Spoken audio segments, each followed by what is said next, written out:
Computer സെന്ററിന്റെ online ക്ലാസ്സിലേക്ക് സ്വാഗതം. ഇന്നത്തെ ക്ലാസ്സിൽ ഞാൻ പറയാൻ പോകുന്നത് ഒരു ഡാറ്റയിൽ നിന്ന് നമ്മൾക്ക് ഇപ്പോൾ ഇവിടെ ഡാറ്റ തന്നിട്ടുള്ളത് ഒരു മാസത്തെ ഡാറ്റയാണ് തന്നിട്ടുള്ളത്. നമ്മളുടെ മുമ്പിലുള്ള ടേബിളിൽ date, product name, region, name, unit എന്നിങ്ങനെ ഒരു ഇൻഫർമേഷൻ ആണ് തന്നിട്ടുള്ളത്. ഈ ടേബിളിൽ നിന്ന് നമുക്ക് ഒരു മാസത്തെ ഡാറ്റയാണ് തന്നിട്ടുള്ളതെങ്കിലും ഈ ഒരു മാസത്തെ ഡാറ്റയിൽ നിന്ന് നമ്മൾ ഓരോ വീക്കിലും ഉണ്ടാകുന്ന സെയിൽസ് റിപ്പോർട്ടാണ് തയ്യാറാക്കേണ്ടതെങ്കിൽ അതെങ്ങനെ തയ്യാറാക്കാം എന്നാണ് ഞാൻ ഈ ക്ലാസ്സിലൂടെ പറയാൻ പോകുന്നത്. അതിനു വേണ്ടിയിട്ട് നമ്മൾ ആദ്യം ഇൻസേർട്ട് എന്ന ഏതെങ്കിലും ഒരു സെൽ ക്ലിക്ക് ചെയ്തതിന് ശേഷം ഇൻസേർട്ട് എന്ന ടാബിൽ നിന്ന് പിവോട്ട് ടേബിൾ എടുക്കുക. അതിൽ ഫ്രം ടേബിൾ റേഞ്ച് ക്ലിക്ക് ചെയ്യാം. അതിനുശേഷം നമ്മൾ ടേബിൾ റേഞ്ച് എന്നുള്ള ടേബിളിൻ്റെ റേഞ്ച് നമ്മൾ എന്ത് ചെയ്യുക, സെലക്ട് ചെയ്ത് കൊടുക്കുക. ടേബിൾ മൊത്തമായിട്ട് എന്ത് ചെയ്യുക, സെലക്ട് ചെയ്യാം. അതിനുശേഷം പ്രസ് എൻ്റർ, അതിനുശേഷം ഓക്കെ ബട്ടൺ പ്രസ് ചെയ്യാം. അപ്പോൾ നമുക്ക് ഇങ്ങനെ ഒരു ഫീൽഡ് വന്നിട്ടുണ്ടാവും. അതിൽ നമ്മൾക്ക് ഇവിടെ റോസ്, വാല്യൂസ്, ഫിൽട്ടർ, കോളംസ്, ഈ വാല്യൂസ് എന്നതിലേക്ക് നമ്മൾ ഈ യൂണിറ്റിനെ ഡ്രാഗ് ചെയ്ത് കൊണ്ടുവരിക.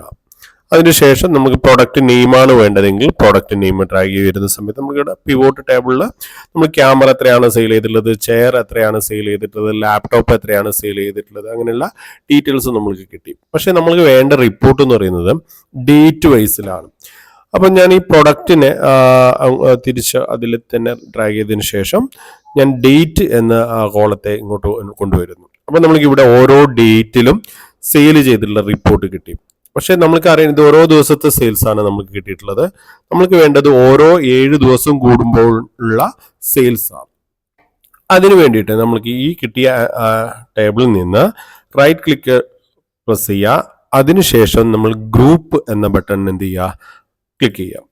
ആ ഗ്രൂപ്പിൽ നമ്മളിവിടെ ഡേയ്സ് എന്നുള്ള ഇത് ക്ലിക്ക് ചെയ്യുക. മന്തിന് എന്ത് ചെയ്യുക, ഇവിടെ നിന്ന് ഒഴിവാക്കുക. അപ്പോൾ നമുക്ക് ഇവിടെ നമ്പർ ഓഫ് ഡേയ്സ് എന്ന കോളം കിട്ടും.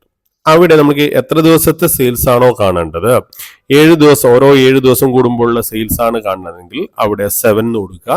അതിന് ശേഷം പ്ലസ് ഓക്കെ. ഇപ്പോൾ നമുക്ക് ഓരോ ആഴ്ചകളുടെയും സെയിൽസ് റിപ്പോർട്ട് കിട്ടി. 1/8/2018 തൊട്ട് 7/8/2018 വരെ നമ്മൾ സെയിൽ, ആ ഒരു 7 ദിവസത്തിൽ നമ്മൾ സെയിൽ ചെയ്തത് 2379 യൂണിറ്റ് ആണ്. ഇങ്ങനെ നമുക്ക് ഓരോ 15 ദിവസം കൂടുമ്പോഴുള്ള സെയിൽസ് കണ്ടുപിടിക്കാം. വലിയൊരു ഡാറ്റയാണെങ്കിൽ, അതായത് 12 മാസത്തെ ഡാറ്റയാണ് നമുക്ക് തന്നിട്ടുള്ളതെങ്കിൽ ഓരോ ക്വാർട്ടറിലുള്ള ആ സെയിൽസ് കണ്ടുപിടിക്കാം. അങ്ങനെ നമുക്ക് എത്ര ദിവസത്തെ സെയിൽസ് വേണമെങ്കിലും കണ്ടുപിടിക്കാം.